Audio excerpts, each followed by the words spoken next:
Njeriu është i krijuar për të sfiduar një jetë. Është i krijuar për të vuajtur. Është i krijuar për të hequr, si themi ne për të hequr zitë e ullirit. Është i krijuar për të pasur sfida të mëdha. Dhe gjitha këto jo për të dobësuar, por për të forcuar. Ne ndërtohemi çdo vujtje jona, çdo sfidë jona, çdo problem i një jetë na forcon, nuk na dobëson. Pra ne ta marrim si themi si gur që e vendosim në kështjell, në gur në kala. Pra ne nuk duhet të dorëzohemi përballë problemeve tona, përballë vujtjeve tona, përballë sfidave tona, sepse Zoti na ka krijuar që të përballemi me to, sepse anija është shumë më e sigurt kur ndërtohet trin në port, por është ndërtuar për të qëndruar, për të bërë ballë historisë, për të bërë ballë valeve, erave, pra njeriu është i krijuar për të bërë ballë gjitha këtyre stojive, vuajtjeve, sfidave, problemeve dhe kur themi problemeve, asnjë problem nuk ekziston problem që në bërthamën e tij nuk e ka zgjidhjen, vetëm duhet ta zgjidhim. Dhe fakti që ne ankohemi në probleme, në vujtje, është sepse kur ne krijuesi na mbyll një derë, ai na hap disa të tjera. Por problemi është se ne nuk fokusohemi tek derë të hapura, por fokusohemi tek dera e mbyllur.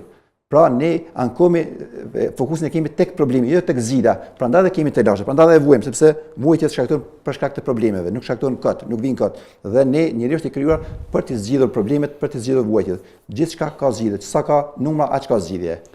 Vuajmë kur humbasim atë që duam. Pra humbasim atë që duam në kuptimin familjar, por atë në partner, e humbim të gjallë, e humbim të vdekur. Fillimisht ne duhet ta kuptojmë që partneri ynë nuk është prunë jona. Pra partneri ynë është një person me cilin ne kemi zgjedhur të bashkëjetojmë, të krijojmë familje, të jetojmë gjatë gjithë jetës bashkë ose në një kohë të caktuar. Dhe në momentin kur ne e trajtojmë partnerin si prunë tonë, atëherë ne nuk kemi liri. Pra liria jonë e vërtet fillon, ndërtohet, fillon gjenezën kur ne kuptojmë se asgjë dhe askush nuk na takon neve dhe askujt dhe asgjë nuk i takojmë ne. Pra kur jemi të lirë, kjo është liria vetë. Kur ti e din që si askujt dhe askush s'është yti. Kjo është liria vetë. Këtu fillon liria vetë dhe asgjë s'është e jotja. Kjo dëshmia më e mirë se asgjë dhe askush na përket është kur ne vdesim. Asgjë s'marrim me vete. Pra kjo nëse nisim nga ky parim, ne shumë në jetë s'kemi pas asnjëherë problem. Prandaj tek partnerët ndarja nuk është fundi i botës. Është një zhvillim që ndodh një paqartësi, një keqkuptim, një mosmarrveshje, fundi fundit një ftoje.